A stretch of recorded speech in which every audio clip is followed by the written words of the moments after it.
Hello everyone, welcome back to the channel. Want to add a specific website as an exception for third-party cookies in Google Chrome. Chrome lets you add a site exception for third-party cookie settings. In this tutorial, I will show you how to find the Add Site Exception option in Google Chrome on your Samsung Galaxy S26 Ultra. Let's get started. First, open Google Chrome. Tap the three-dot menu in the top right corner.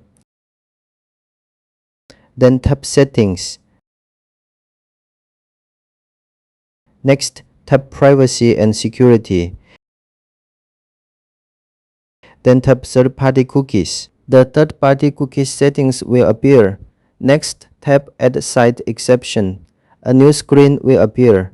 Here, you can add a specific website as an exception. Enter the website address you want to add. Then tap Add.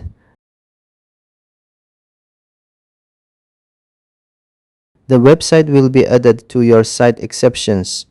And that's how to add a site exception for third-party cookies in Google Chrome on your Samsung Galaxy S26 Ultra. If you found this video helpful, don't forget to like and subscribe for more Google Chrome tutorials. Thanks for watching, and I'll see you in the next video.